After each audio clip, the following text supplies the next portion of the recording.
감사합니다. 사실은 이스라엘에서 이번 여정 동안 더 여러 날 있었는데 이스라엘 이야기는 또 다음에 하려고 아껴 두었습니다. 이스라엘은 여행이 아니라 공부다. 꼭 그리스도인들은 기회 있으면 한번 가봤으면 좋겠다. 한국에서 1년, 2년 동안 공부할 공부를 한 주일이면 다 할 수 있다. 그런 생각을 합니다. 이번에도 제가 우리 성지 도는 곳들을 관계된 성경 구절을 우리 단기 성경 때 카톡방에 막 올렸더니 목사님 너무너무 많아요. 읽을 것이 우리는 신학생이 아니에요. 막 그런 분들도 있었는데 힘들어도 여기서 바짝 해야 됩니다. 뭐 그런 얘기도 하고 그랬는데요. 근데 이스라엘을 저는 이제 3번째 갔습니다. 선교사 때는 조금 가서 지금처럼 그렇게 이스라엘이 살벌하지 않았어요. 그래서 지금은 갈 수 없는 그런 곳까지도 갈 수 있는 시간을 이제 가졌고요. 그때는 이제 선교사님 관광객으로 간 것이 아니라 같은 선교사끼리 선교사님 집에 가서 숙식하고 머물면서 차 하나 렌트해서 이렇게 돌아왔고요. 그 다음에는 뭐 이렇게 가서는 한 이스라엘에서 한 이틀 잤나요? 잠깐 이스라엘 보면서 요르단하고 이렇게 지나갔고요. 이번에도 비교적 자세하게 이렇게 이스라엘을 살펴봤습니다. 네, 제가 개인적으로 이스라엘에서 가장 좋아하는 것은 갈릴리 바닷가입니다. 예루살렘이나 이런 데는 너무 사람들 때가 많이 묻었어요. 그 옛날의 흔적을 보기가 어려워요. 다 그 위에다 무슨 예배당을 막 짓고 막 난리들이에요. 또 뭐 골고다 언덕길도 뭐 이게 가보면 전부 다 장사치들로 막 가득 차 있어요. 근데 갈릴리 바다는 옛날 예수님 때의 그 모습을 간직하고 있어서 제가 너무 좋아하는데요. 그 갈릴리 바닷가에 그 아름다운 동산에 자리 잡고 있는 교회가 팔복교회라는 교회가 있어요. 팔복교회 사진 한번 비춰주세요. 네. 그 팔복교회가 세워진 장소가 정확하게 예수님께서 팔복 설교를 한 곳이라고 볼 수는 없지만은 예수님이 사역하던 그 어떤 중심 지역 언덕 위에 예수님이 이런 곳에서 이렇게 산상수훈을 가르치지 않았겠느냐 하는 이제 그런 곳에 세워진 교회예요. 아름답죠? 그런데 저 기둥들도 전부 다 각 사면이 8개로 돼 있어요. 팔복을 강조해서요. 그리고 안에도 보면 안에도 보면 이게 팔각형이 되어 있고요. 저 창문 있죠? 저 위에가 전부 다 각 8면에 그 8가지 축복이 하나씩 기록이 되어 있습니다. 저는 이제 3번째 저 팔복교회를 갔기 때문에 보는 시간이 많이 필요하지 않아서 좀 기도하는 시간을 가졌습니다만은 그 기도하는 시간을 가지면서 주님의 마음이 이렇게 느껴지면서 제게 감동이 왔어요. 그러면서 눈물 흘리면서 제가 기도를 했는데요. 이 복이 오늘 본문에 심령이 가난한 자는 복이 있나니 그랬는데 헬라어에서는 이 마카리오 이 복이 있나니가 제일 앞에 기록되어 있어요. 복이 있나니 그러면서 예수님이 이 말씀을 하셨는데 이 복은 우리가 뭐 먹고 마시고 하는 이런 복보다도 행복이라는 의미가 많이 있어요. 행복. 주님이 우리에게 이렇게 행복을 주고 싶어 하셨다. 하나님은 우리가 이렇게 행복하기를 원하신다고 하는 생각을 하면서 주님이 당신의 양들을 이렇게 행복하게 하고 싶어 하는데 내가 우리 성도들을 그렇게 행복하게 해야 되는데 그 사명을 다 잘 감당하지 못하고 있어서 부끄럽고 죄송한 마음에 눈물을 흘리면서 기도를 했습니다. 그러면서 주님 어떻게 주님의 피로 값주고 산 주님의 양들을 행복하게 이끌 수 있을까요? 또 주님께서 주님의 양들에게 진정으로 주고 싶은 행복은 어떤 행복입니까? 그런 또 기도를 하고 묵상을 하면서 여행을 했습니다. 마태복음 5장에서 7장은 산상수훈, 산상보훈이라고도 합니다. 학자들은 이를 기독교의 대헌장이다, 기독교의 윤리 도덕 요강이다, 천국 시민의 대강령이라고 부르기도 합니다. 또 출애굽기나 신명기의 구약의 율법과 비교해서 이것은 신약적인 율법의 집대성이라고 말하기도 합니다. 이것은 이미 영혼 구원을 받은 사람이 이 세상에 살아갈 동안에 가져야 될 삶의 지표와 기준을 제시하고 있습니다. 이 팔복은 산상수훈의 본론에 들어가기 전에 서론부에서 하신 말씀인데요. 예수님은 본론에 들어가기 전에 가장 중요한 이 본론 전체에 5장에서 7장까지 핵심 내용을 이 몇 마디 말씀에 담아서 팔복의 메시지로 우리에게 증거해주고 있습니다. 그래서 이 팔복은, 이 산상수훈은 성경의 교훈 중에서 가장 중요한 교훈이고, 그 중에서도 이 팔복은 또 그 중에서 최고봉이라고 할 수 있을 것입니다. 예수님께서 자기 백성에게 주고 싶은 행복의 원리가 이렇게 집대성되어 있는 말씀입니다.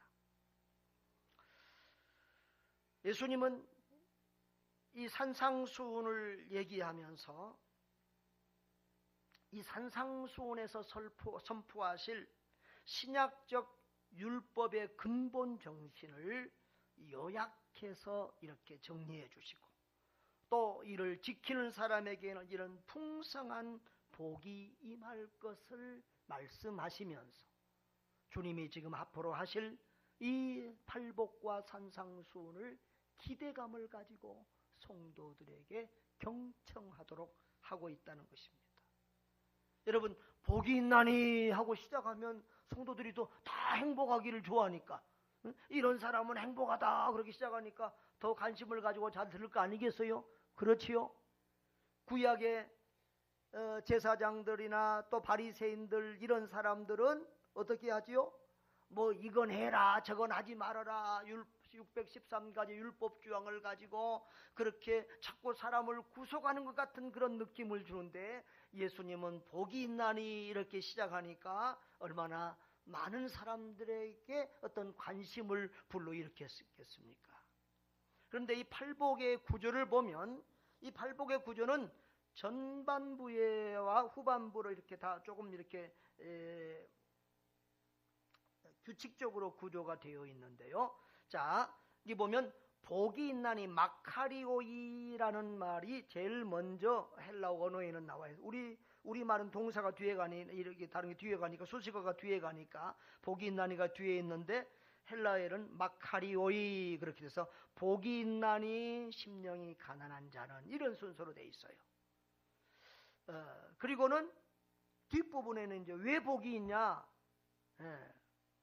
그들에게는 어떤 복이 있냐, 천국이 그들에게 있다, 복이 이렇게 되어 있어요.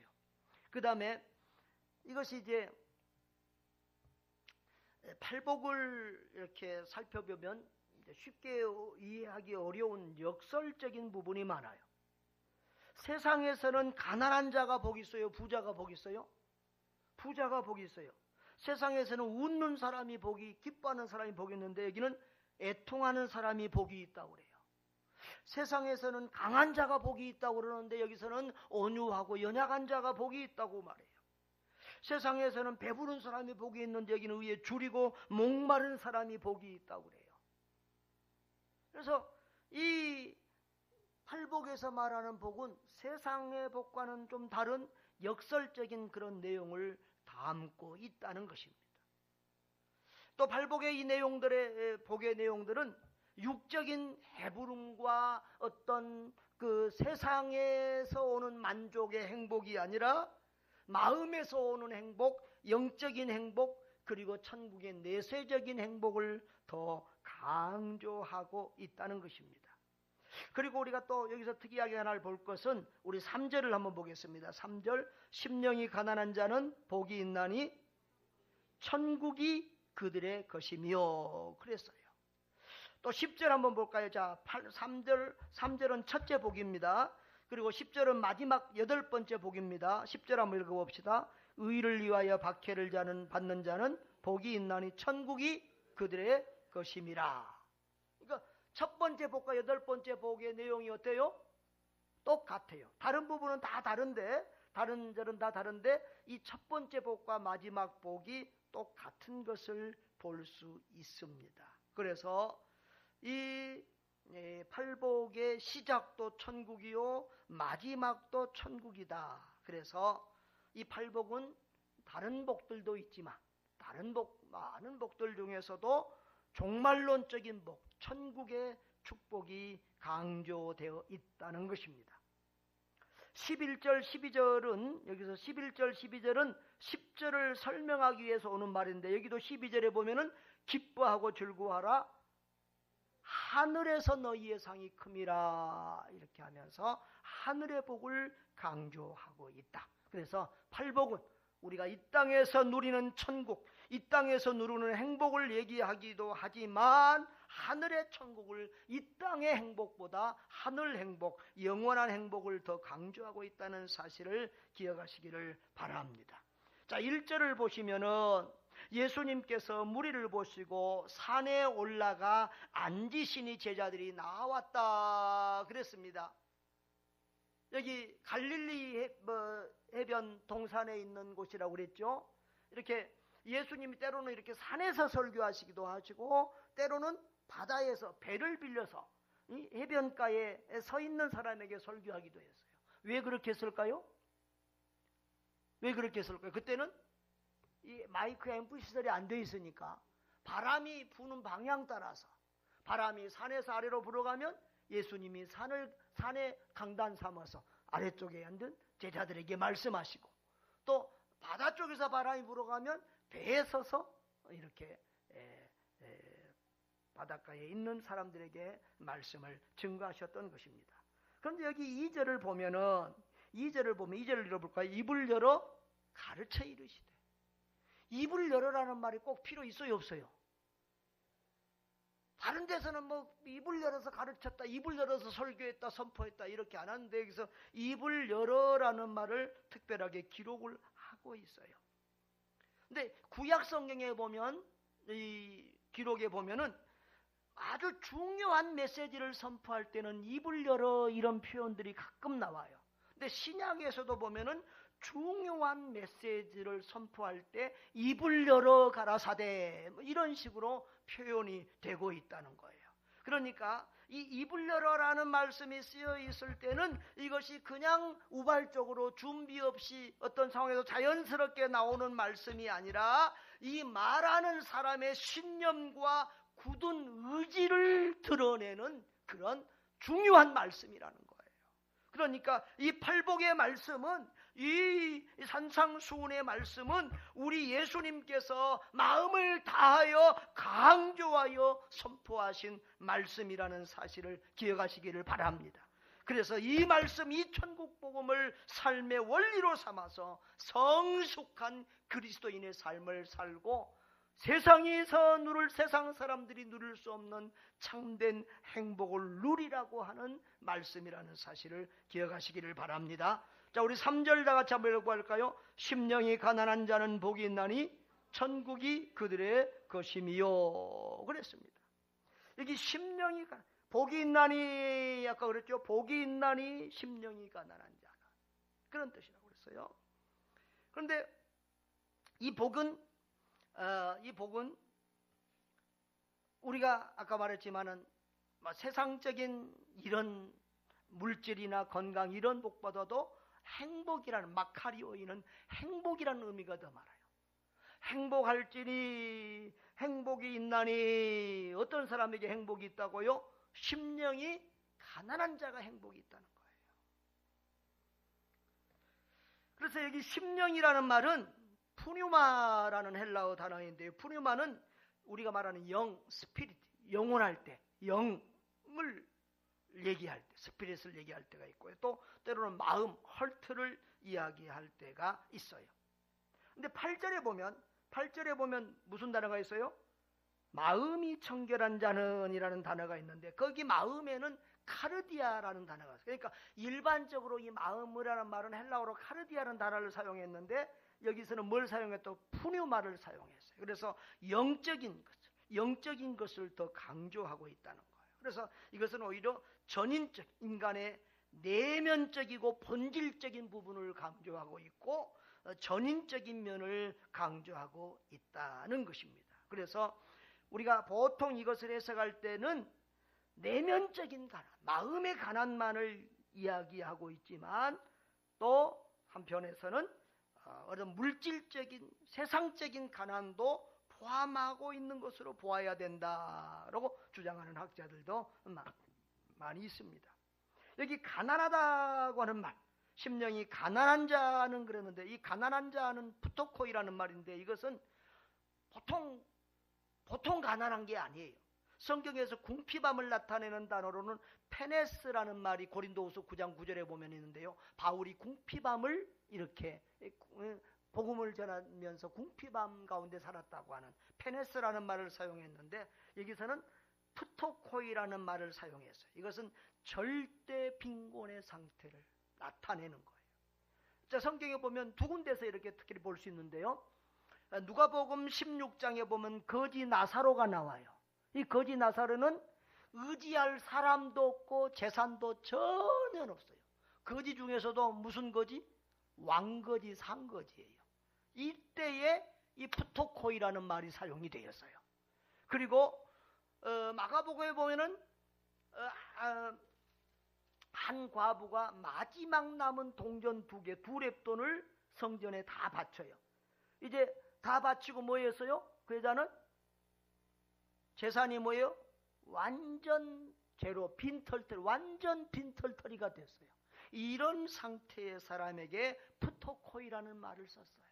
그러니까 이것은 보통 가난이 아니라 절대적인 가난, 심령이 정말 처절하게 가난한 사람, 이런 사람이 복이 있다는 거예요. 이번에 우리 실로에도 갔는데요. 실로에가 생각하면 누구 생각이 나야 돼요? 한나 생각. 한나가 아들을 달라고 할 때 뭐예요? 정말 심령이 가난해서 하나님 앞에 마음을 통하고 울면서 기도하잖아요. 여러분, 그런 심령, 하나님을 전적으로 의지하는 그런 가난한 심령, 그런 심령을 가진 사람이 복이 있다는 거예요. 할렐루야. 그래서 이로 볼 때 이 심령이 가난한 사람은 이 세상의 모든 소망을 끊어버리고 오직 하나님으로부터 은혜와 자비가 자기 심령에 채워지기를 바라는 그런 사람이에요. 자기의 모든 것을 포기하고 주님만 의지하는 겸손한 사람을 가리키고 있는 것입니다. 이와 같이 세상 모든 즐거움을 포기하고 세상을 의지하는 것을 포기하고 하나님께 겸손히 나아가는 사람만이 풍성한 것으로 채워주시는 하나님의 은혜를 경험하게 되는 것입니다. 여러분에게 그런 은혜가 있기를 바랍니다. 한마디로 심령이 가난한 사람은 마음이 가난한 사람입니다. 겸손한 사람입니다. 목말라 죽어가는 사슴처럼 주님을 간절히 의지하고 사모하는 사람입니다.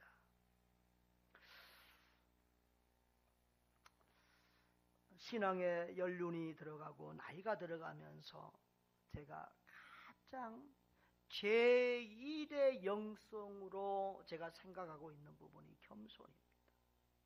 목사가 죽을 때까지 겸손하면 하나님께 버림받지 않을 것이다. 이번 우리 중직자들에게도 제1로 제가 얘기하고 싶은 자세는 겸손인 것 같아요. 장로가 되든 안수집사가 되든 권사님이 되든 겸손하기만 하면 교회를 해치는 사람들은 되지 않을 것이다. 하나님이 끝까지 사용하여 주실 것입니다. 저와 여러분에게 이 가난한 심령, 겸허한 심령이 있기를 바랍니다. 그래야 이 겸허한 심령만이 교회를 수없이 나와도 예배를 수천 번 들어도 이 겸허한 심령, 가난한 심령이 없으면 은혜를 받을 수가 없어요. 그 마음에는 은혜가 임하지 않아요. 여러분이 항상 예배할 때마다, 주님께 나올 때마다, 기도할 때마다 이런 가난한 심령으로, 겸허한 심령으로 주님을 찾고 구하시기를 주의 이름으로 축원합니다. 우리 하나님은 이 심령이 가난한 사람을 우리가 좀 풀어서 얘기하면 이렇습니다. 주님만으로 행복한 사람입니다. 세상으로 그 마음을 채우려고 하지 않고 주님으로 마음을 채우는 사람입니다. 예수님으로 자기를 가득 채우고 주님 때문에 행복한 사람이 바로 심령이 가난한 사람이에요. 여러분, 천국이 어디입니까? 주님 계신 곳이 천국이에요. 세상에서 여러분, 아이러니하게도 세상에서 가장 자살률이 높은 장소는 가장 부자 동네, 가장 아름다운 곳이에요. 아무리 좋은 곳에서 모든 것을 누리고 살아도 예수님 없으면은 그 마음에 천국이 없어요. 행복이 없어요. 그러나 광야에서 살고 감옥에서 살지라도 그 마음에 예수님이 있으면, 예수 안에 살고 예수로 충만하면 그가 천국을 누리며 살게 되는 줄 믿습니다. 여러분, 지옥이라도요, 그것이 예수님이 계시면 천국으로 바뀌는 거예요. 할렐루야. 그래서 우리 찬송가 이렇게 말하는 내 영혼이 은총이도 중한죄진 빚고나니 슬픔 많은 이 세상이 뭘로 변한다고요? 천국으로 변한다. 초막이나 궁궐이라도 내 주 예수 계신 곳이 그곳이나 하늘나라. 할렐루야. 그렇습니다. 그래서 사도 바울을 보면 어때요? 바울이 감옥에서 쓴 서신들을 옥중서신이라고 합니다. 에베소서, 골로새서, 빌립보서, 빌레몬서 이런 걸 옥중서신이라고 그러는데요. 그 옥중서신에 보면, 에베소서에 보면 엔 그리스도, 그리스도 안에서라는 말이 얼마나 계속 반복돼요. 엔 그리스도, 엔 그리스도, 그리스도 안에서, 그리스도 안에서. 바울은 감옥에서도 그리스도 안에서 천국을 누리며 살았어요. 그래서 그 감옥에서 쓴 빌립보서에 보면은 기뻐하라, 내가 다시 너에게 말하노니 기뻐하라, 기뻐하라 그러고 계속 10대번이나 그렇게 말하고 있어요. 할렐루야. 여러분, 감옥에 있어도 예수로 충만하면 천국을 누리는 거예요. 그것이 주님이 우리에게 주시고 싶은 진정한 행복의 의미예요. 예수님은 세상 사람들처럼 너희가 돈 많이 벌고 넓은 집 사고 좋은 차 타고 잘 먹고 잘 살고 호의하시감으로 너희가 누구보다도 더 행복하게 살아라, 이게 아니라 반대로 오히려 가난해짐으로 행복하다. 가난해짐으로 행복하다. 여기 마음의 가난만을 의미하는 거야. 어떻게 보면 물질의 가난까지도 의미해요. 저는 죄송합니다. 여러분에게 밝혀서. 지난번에 우리 행성 헌금할 때 빚을 내서 좀 큰 헌금을 했는데, 제가 앞으로 은퇴할 때까지 안 쓰고 모아도 또 헌금만 할 수는 없잖아요. 그 돈 다 갚을 수 없어요. 그런데요, 그렇게 하고 나니까 내 마음이 얼마나 편한지 몰라요. 전에는 대충 계산하면 내가 죽을 때까지 먹고는 살겠다, 이런 계산이 나와 조금씩 해보고 그랬는데요, 이제는 계산이 안 되는 인생이에요. 그래서 주님께 다, 주님이 내 인생 책임져 주세요. 그러니까 마음이 편해요. 아들 지금 이스라엘에서 공부하잖아요. 학비도 도와주지 못해요. 갈 때 어떤 성도님이 200만 원 이렇게 도와줘서 그거 제가 아버지로서 그거 한번 줬고요. 이번에 한 2,000불 주려고 그랬는데 가서 돈이 부족해서 500 빼고 1,500불 처음으로 이렇게 주고 왔어요. 그런데 하나님께서 또 그 아들 또 장학금이나 이런 것들을 통해서 이스라엘 물가가 얼마나 비싼지요. 얼마나 어렵게 살고 있는지 참 아버지로서 마음이 아팠지만 그래도 하나님께서 또 가난하니까 어려우니까 장학금 안 받으면 안 되니까 죽고 살고 공부하게 하고 또 이번에도 학자금 장학금 받아서 이렇게 또 공부를 계속할 수 있도록 하니까 감사해요. 저도 그랬거든요. 신학교 대학부 신대원 7년 다닐 때 첫 학기 딱 한 번 아버지가 학비 대줬어요. 7년 동안. 장학금 안 받으면 다닐 수 없었기 때문에 저는 공부하지 않을 수가 없었어요. 여러분, 때로는 가난한 것이 주님께 맡기고 사는 것이 어렵고 힘든 일이지만 그것이 우리에게 오히려 복이 된다는 사실을 기억하시기를 바랍니다. 주님만 의지하는 행복, 주님께 맡긴 인생, 주님이 책임져 주시는 인생, 그 인생이 편안하고 행복하지 않아요? 할렐루야. 여러분, 이 심령이 가난하다는 것은 우리의 인생 모든 것을 주님께 맡기는 행복이에요. 우리가 잘 될 때는 잘 돼서 행복하고 감사하죠. 여러분, 잘 돼도 감사하지 못하는 인생은 정말 불행한 사람들이에요. 이 여러 나라의 행복지수를 연구해 보면요, 오히려 가난한 나라들이 행복지수가 높아요. 왜 그럴까요? 우리가 배불리 밥을 먹고 난 사람들이 사과 한 조각 더 먹어도 별로 행복하지 않아요. 그렇죠? 그런데 가난한 사람들이 사과 한 조각을 먹으면 배고픈 사람이 사과 한 조각을 먹으면 천국을 다 얻은 것처럼 행복해요. 그래서 가난한 사람들은 조금만 더 있어도 행복하니까 행복지수가 높은데 부자들은 오히려 이래 주어줘도 더해줘도 뭐 날마다 뭐 누리고 사니까 요즘은 저 분당에 사는 사람들은 뭐 천당 밑에 분당이라고 뭐 천당 얘기해도 뭐 우리 집이 천당인데 뭐 그런 얘기 한다는데 그렇게 되는 거예요.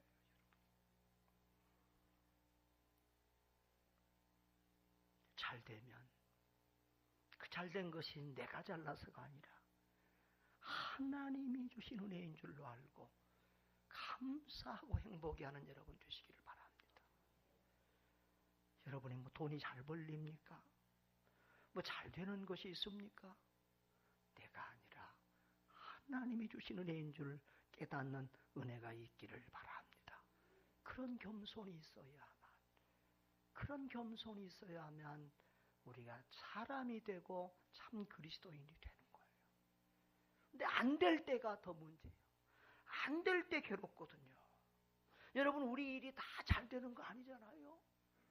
목회가 날마다 잘 되고 날마다 부흥하면 누가 힘들겠어요? 언제나 성도들이 목사 박수 쳐주고 잘한다 그러면 목사가 뭐 힘들겠어요? 그런데 교회가 부흥이 안 될 때도 있고 침체할 때도 있고 성도들이 목사에게 불만을 가질 때도 있고 그럴 때가 힘들다고요. 구역장들도 구역이 날마다 부흥하고 막 성도들이 구역원들이 협조해주고 그러면 얼마나 구역장 하기 행복하겠어요. 주일학교 날마다 부흥하면 교사들이 얼마나 SFC가 날마다 잘 모이고 그러면 얼마나 교사들이 행복하겠어요. 그런데 안 되는 거예요. 안 되는 거예요. 기도해도 잘 안 돼. 애써도 잘 안 돼. 힘써도 잘 안 돼. 애를 태워도 잘 안 돼. 이때가 힘든 거예요. 저도 요즘 내 행복지수가 좀 낮아요. 한두 성도들이 안 보이고 안 나오고 그러면 뭐 누구한테 말은 할 수는 없지만 몸살을 하고 괴롭고 힘들어요.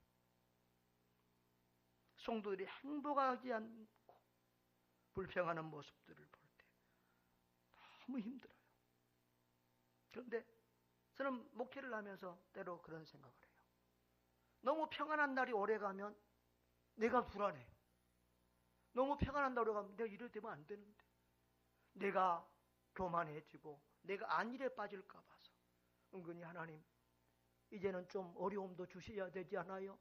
그러면서 은근히 기다리고 기대하고 또 바라요. 좀 이상하잖아요? 그런데 또 그 어려움이 막상 다가오면 힘들어요. 지금 제가 그런 시즌을 보내고 있어요. 여러분, 그런데요, 사실 우리가 예수 믿으면서 인생을 살아가면서 내가 나 되는 시간, 목사가 목사 되는 시간, 구역장이 구역장 되고 교사가 교사가 되고 성도가 성도가 되는 그 시간은 잘 될 때가 아니라 안 될 때예요. 내 뜻대로 내 마음대로 안 되고 인생이 내 마음대로 안 풀려서 주님 앞에 철저으로 눈물 흘리면서 기도하며 매달릴 때, 주님, 나는 아닙니다. 나는 할 수 없습니다. 주님만 의지하고 주님만 바라보고 주님께 매달릴 그때야말로 내가 되는 시간이고, 내가 그리스도를 닮아가는 시간이고, 내가 주님을 만나가는 시간인 거예요. 그래서 우리는 잘 될 때도 하나님 은혜에 감사해서 행복하고, 안 될 때는 그 안 된 것 때문에 내가 그리스도를 만나고 그리스도를 체험하고 그리스도를 누리고 닮아가게 되었으니 감사하는 그런 행복자들이 되어야 될 줄 믿습니다. 사랑하는 성도 여러분, 예수님은 우리가 행복하기를 간절히 원하십니다. 예수님은 아세요. 진짜 행복이 무엇인지, 유사 행복, 짝퉁 행복이 무엇인지를 우리 주님이 잘 아세요. 세상 사람들이 추구하고 누리는 행복은 유사 행복이에요. 짝퉁 행복이에요. 상황에 따라서 날마다 변하는 행복이에요. 잠깐 있으면 살만 나서 춤을 추고, 그거 잠깐 없어지면 울고 죽고 자살하고, 그것이 세상 사람들이 누리는 행복, 바라는 행복들이에요. 진짜 행복이 아니에요. 짝퉁이에요. 술 한잔 먹고 기분 좋지만 깨면 머리 아프고 힘든 것처럼, 잠깐 있다 사라질 썩어질 것들이에요. 주님이 우리에게 주시고 싶은 행복은 세상의 상황과 환경과 상관없는 언제나 예수로 말미암아 언제나 행복을 누릴 수 있는 참 행복인 줄 믿습니다. 가난해도 행복하고, 감옥에 갇혀도 행복하고, 어떤 상황에서도 주님 때문에 행복한 행복. 잘 될 때도 주님의 은혜에 감사해서 행복하고, 안 될 때도 그것 때문에 낮아지고, 그것 때문에 주님 앞에 의지하고 주님께 부르짖으니 행복하고 하는 그런 행복으로 가득한 여러분 되시기를 바랍니다. 예수로 충만합시다. 예수로 행복하고 만족합시다. 여러분, 모든 것 다 없어도 예수 충만하면 행복한 사람들이 진짜 그리스도인이에요. 예수님처럼 바보처럼 살면서 행복을 누릴 수 있기를 바라요. 이 산상수훈의 말씀들이 다 그 얘기예요. 너희들 나처럼 살아라, 예수님이 그러는데, 예수님처럼 사는 것은 세상 말로 하면 바보처럼 사는 거예요. 오리를 가자면 십리를 가지고, 왼편밤을 때리면 오른편밤까지 돌려대고, 누가 달라 하면 다 주고, 바보예요, 바보예요. 예수님 우리에게 바보처럼 살라는 거예요. 그런데 그게 행복하다는 거예요. 예수님처럼 손해보고 살고, 주고 베풀고 살고, 낮아지고 섬기며 살고, 그것이 천국 그리스도인들이 누릴 참 행복이라는 거예요. 그 진리를 깨닫는 은혜가 있기를 바랍니다. 목사는 여러분들을 그런 행복의 골짜기로 인도하고 싶은데, 많은 성도들은 먹고 마시고 세상 평안을 추구하는 그런 면에서 갈등을 해요. 그래서 요즘 저는 우리 이동희 목사님 생각이 많이 나요. 이동희 목사님은, 우리 교회는 지금 교회 재정의 40% 이상을 지금 선교하기 위해서 좀 이 갈등 과정을 겪어가는데요. 이동희 목사님 교회는 70%를 선교해요. 교회 재정의 70%. 그 교회의 캐치프레이즈는 불편하게 삽시다. 주일학교 오고 각 기관에 오고 선물 하나 안 오고 뭐 아무 투자도 안 하고, 모든 힘을 다해서 주고 베풀고 섬기는 그런 목회를 했어요. 그러면서도 교회가 부흥했어요. 그분 생각을 하면서 나는 왜 이렇게 못나고 무능할까? 그런 생각을 하면서 내 자신을 돌아보고를 합니다. 여러분, 우리가 주님을 섬기면서 아무도 알아주지 않고 칭찬해주지 않아도 사람이 박수치고 칭찬해줄 때보다 더 큰 행복을 누리는 성도가 진짜 성도예요. 어떤 면 우리가 이 세상에서 다 칭찬받고 박수 받으면 주님이 우리에게 그러실 거 아니겠어요? 야, 너 그거 헌신하고 헌금하고 칭찬 박수 다 받았는데 내가 또 뭐 너한테 해줄 게 뭐 있냐? 내가 너한테 뭔 또 더할 게 있겠냐? 주님이 이렇게 말씀하지 않으실까요? 오히려 사람은 알아주지 않아도 나의 충성, 나의 말없는 헌신을 보시며 빙그레 웃으시는 주님 바라보면서 진정한 행복을 만끽하는 여러분 되시기를 바랍니다.